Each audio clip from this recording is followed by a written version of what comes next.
Passons maintenant au Mali. Nous allons évoquer cet accord de paix entre groupes armés Peul et Dogon. Les accords de cessation des hostilités ont été signés par des groupes armés Peul et Dogon qui se déchirent depuis des mois dans plusieurs localités du centre du Mali en marge d'une visite du Premier ministre Loulou Cissé. C'est ce qu'on a appris mardi de sources officielles. Ces accords de paix ont été conclus dans les cercles de Massina, Djéné, San, Tenenkou et Nyonom.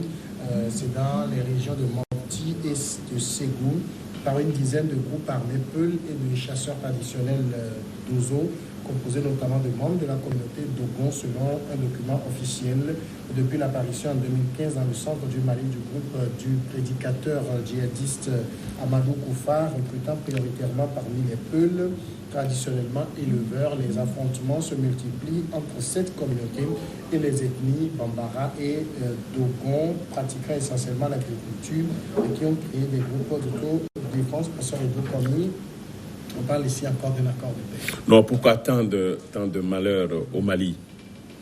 Le Mali est tiré de tous côtés par les djihadistes et même par les Peuls et les Dogons qui sont des communautés, des groupes ethniques. Est-ce que c'est quelqu'un, est-ce que c'est des groupes, des acteurs politiques qui tirent sur la ficelle? On ne comprend rien avec ces Peuls, les Peuls qui sont des éleveurs et les Dogons qui sont des chasseurs. C'est des communautés riveraines. Mais voilà, est-ce que c'est la régionalisation de la politique ou bien c'est l'ethnisation? On ne comprend pas. Comment est-ce que aujourd'hui, bon, c'est une bonne nouvelle qu'il y a encore des accords de paix. Et moi, ça fait mal que ces communautés soient aussi devenues des groupes armés. Des groupes armés parce que sur des sujets qui peuvent être discutés et négociés pour permettre à la paix de régner dans ces communautés. Mais malheureusement, regardez combien de morts il y a eu, que ce soit du côté des Dogons, que ce soit des Peuls. Combien de morts? Alors, est-ce que dans les autres pays hors Afrique, est-ce que nous avons ces problèmes de conflits communautaires? Est-ce qu'il y en a encore? Non, parce que c'est des États-nations. Quand on a des États-nations où il y a la volonté de vivre ensemble, on ne parle pas trop d'ethnie. On ne dit pas que moi je suis de telle ethnie. Voilà, ça concourt à la paix, à la vraie paix, à la paix durable, à l'harmonie, à la vie solidaire, comme ayant la volonté de vivre ensemble. Donc, ça fait mal que d'un jour à l'autre, nos communautés qui vivent ensemble se retournent, deviennent des ennemis et aller jusqu'à des armes. Aller jusqu'à des armes pour s'entretuer. C'est bien, l'Afrique va très mal. Ça va très mal. Dans le cas des Dogons et des Peuls, on n'est pas aussi au premier accord de paix. Il y en a eu par le passé. On a vu les 160 morts du 23 mars. Oui. On a vu également les 35 morts de quelques semaines après. C'est un massacre. Non, je crois que c'est ce qu'on disait, malgré les accords. Donc, il y a toujours des velléités. Donc, l'intention est bonne toujours d'aller à un accord, mais lorsque les esprits ne sont pas disposés pour respecter les clauses de cet accord, donc il y a toujours des failles, il y a toujours des fuites. Donc, l'après-accord est beaucoup plus difficile à vivre que l'avant. Oui. Donc ça, c'est une triste réalité que nous voyons si nous considérons les régions de Mopti et de Ségou, et notamment les 4 ou bien les 5 cercles là. Donc ce sont des zones à problème. Et je crois que c'est le vivre ensemble même qui est menacé, parce que les Peuls, les Dogons, et lorsque les premiers groupes djihadistes ont apparu du côté du Mali, au centre, au nord du Mali, c'était les Peuls qui ont été les cibles qui ont été enrôlés. Donc aujourd'hui, je crois que l'État malien a une lourde responsabilité. Ce n'est pas pour rien que le Premier ministre a pris son bâton de pèlerin pour essayer de faire dans la facilitation. Et il a eu même à le dire publiquement que une chose est de parvenir à un accord, mais quand on n'y met pas la volonté, donc c'est qu'on remet en cause cet accord même.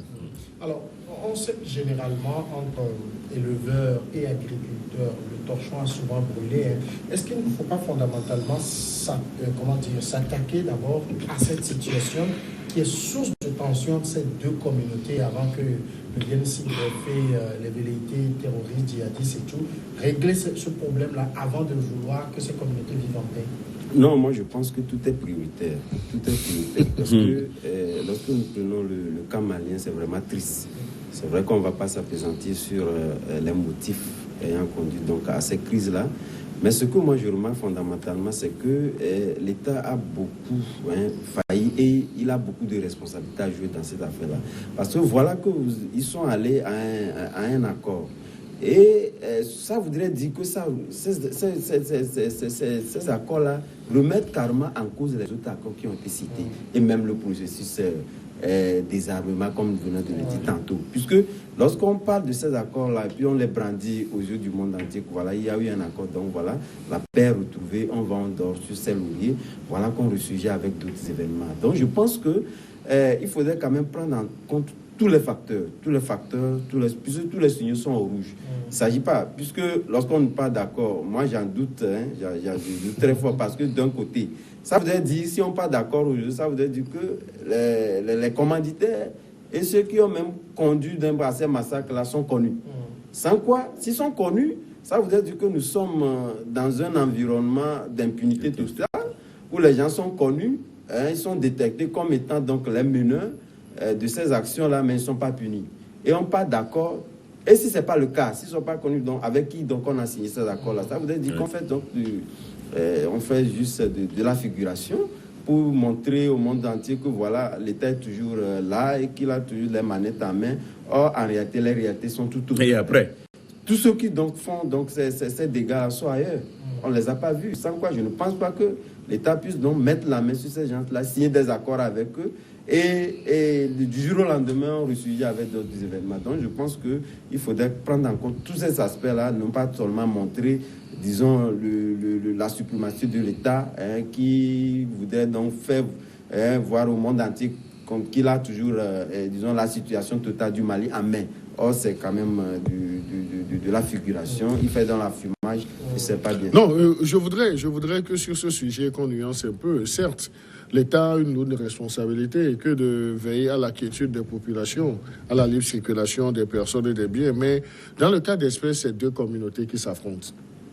Et le basique voudrait qu'on œuvre à ce que la paix revienne entre ces deux communautés qui sont en difficulté. Mais nous n'occultons pas le fait qu'il y a des gens qui sont ailleurs, qui tirent la ficelle et qui montrent des acteurs de ces deux communautés entre eux. Donc il y a aussi cette hypothèse-là qu'il faut voir. Je suis d'accord, mais aller jusque dans le pessimisme pour essayer de dire que l'État malien ne doit pas poser certains actes. Lorsqu'il y a des difficultés, il faudrait qu'on puisse ramener ces deux communautés à une table de discussion et leur faire comprendre le bien fondé. Et l'État malien est conscient que, en fait, les acteurs en face dépendent également de d'autres sources d'énergie. Donc là, il va falloir essayer de faire un travail de sape pour leur dire que nous avons besoin de se vivre ensemble,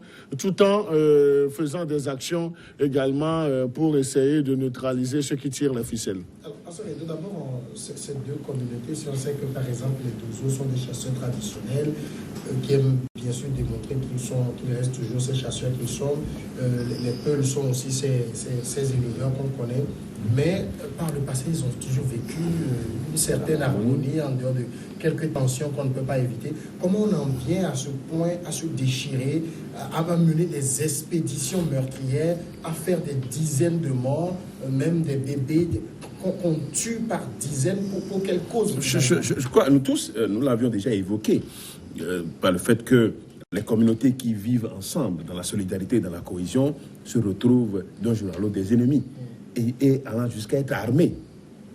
Et c'est ça, les armes. Et on s'entretue. Au centre du Mali. Voilà, c'est ça, au centre du Mali. Donc, comme nous tous nous sommes conscients qu'il y a la politisation de ces événements-là. Donc, il y a des gens et qui tirent sur les ficelles et qui, au fait, veulent laisser croire que l'État malien ne joue pas son rôle. L'État malien faillit. Parce que c'est de l'insécurité pour les citoyens. Mais là, il y a des gens qui s'exilent, des gens qui sont obligés de quitter même la communauté, leur localité, pour aller s'exiler ailleurs.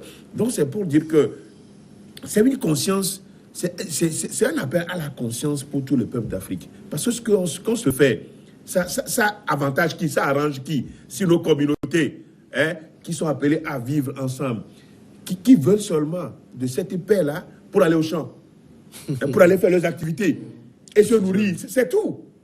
Parce qu'ils n'ont pas grand-chose que d'avoir la paix pour aller pour prêtre aller au champ. C'est tout ce dont ils ont besoin. Et aujourd'hui, voilà que l'élément, la paix, cet élément essentiel qui est la paix qu'ils ont aussi, ils ne l'ont plus. Mais fait défaut, ils vont faire quoi? Pourtant, ceux qui sont les grands acteurs politiques, eux, ils vivent à l'aise, ils ont leurs enfants ailleurs. Dans un luxe solant ailleurs. Mais bien sûr. Et voilà comment ces acteurs-là créent ce qu'ils créent à ces populations. Et pourtant, demain, on viendra vers eux pour solliciter. Dans la fin, dans ces conditions malheureuses, on viendra solliciter leur suffrage. Votez pour nous, nous allons transformer, nous allons faire ceci. Bon, voilà.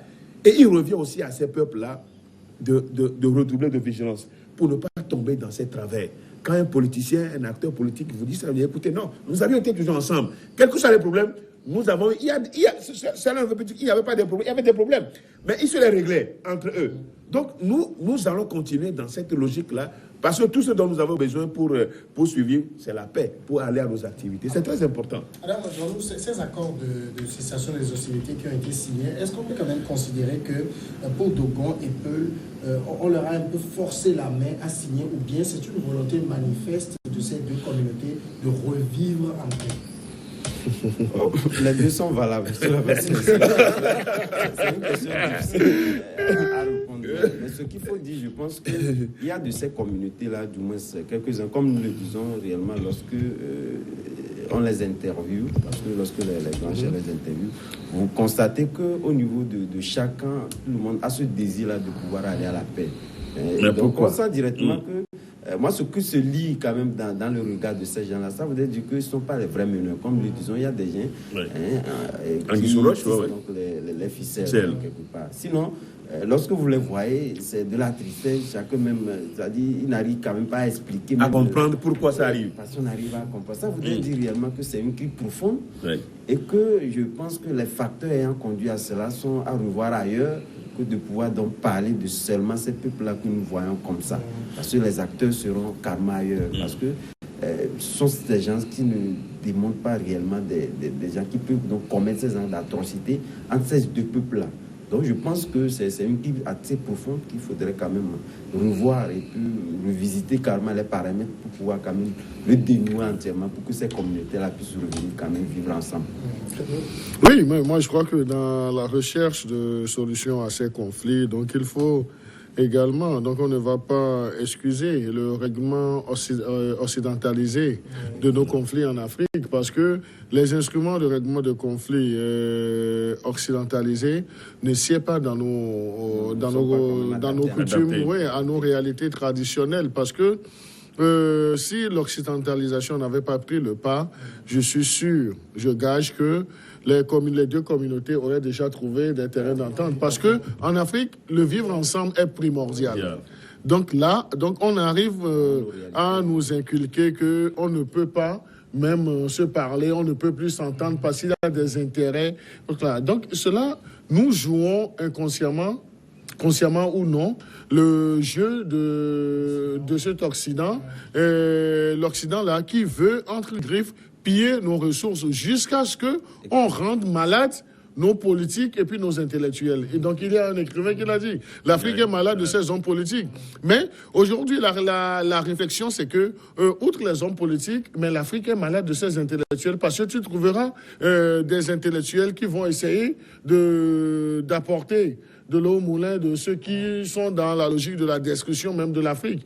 Le Mali est aujourd'hui porteur en termes d'énergie, en termes de ressources pour des pays occidentaux. Donc, qu'est-ce qu'il faut faire? Donc, il faut cogner la tête à ce peuple malien en créant des problèmes de communauté. Le temps de nous divertir, eux, ils ont déjà pris leur part. Donc, c'est là où il faut dire que la solution on ne doit pas exclusivement attendre la solution de l'Occident, mais il faut que nous nous réveillons. Nous avons besoin de nous réveiller en Afrique parce que nos problèmes, nous avons nos mécanismes sociaux traditionnels de règlement de nos conflits, de nos différends. Et vous voyez, ça se fait sous un arbre. Et c'est tellement efficace en ce sens que, disons, les conclusions sont plus contraignantes que ce que nous avons dans nos mécanismes occidentaux de règlement de conflits. Pasteur Edo, maintenant, en tout cas, il y a quand même une signature d'accord de cessation des hostilités. Peu les Dogons vont pouvoir revivre. Mais ça, c'est le souhait.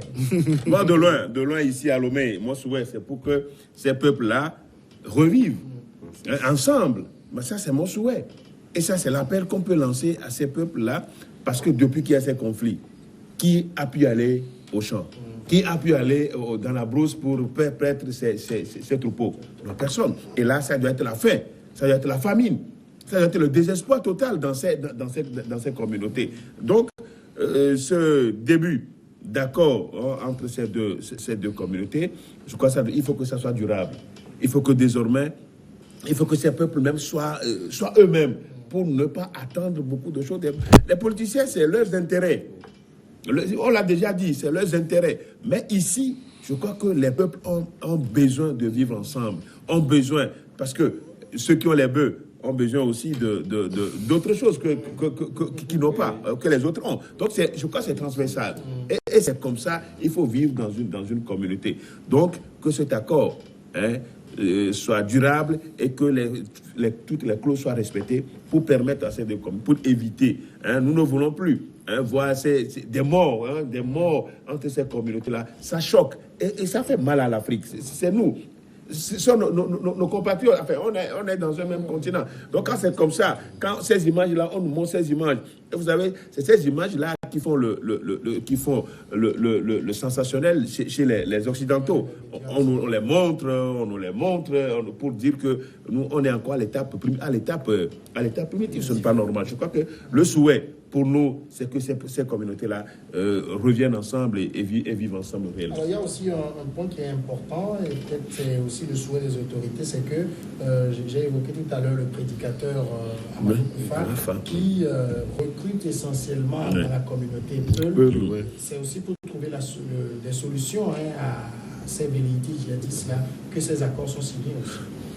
Oui, et naturellement, mais au-delà même, est-ce que c'est seulement dans les communautés Peul? Parce que partout où la précarité est là, ils recrutent. Et d'ailleurs, même ça fait donc un terreau favorable à ces gens-là. Mais au-delà de tout, moi, je pense que le vecteur de pouvoir donc entretenir cette paix-là aussi durablement devait faire interroger encore nos facteurs traditionnels, essentiellement, comme venait de le dire Credo, et surtout de ne pas s'enthousiasmer sur cet accord-là, parce que si nous le disons ainsi, je pense que l'autorité quand même malienne aussi, c'est que, disons, les vrais motifs sont réellement ailleurs aujourd'hui, parce que lorsque vous constatez qu'il y a eu massacre, on trouve dans des éléments pour venir sécuriser la population.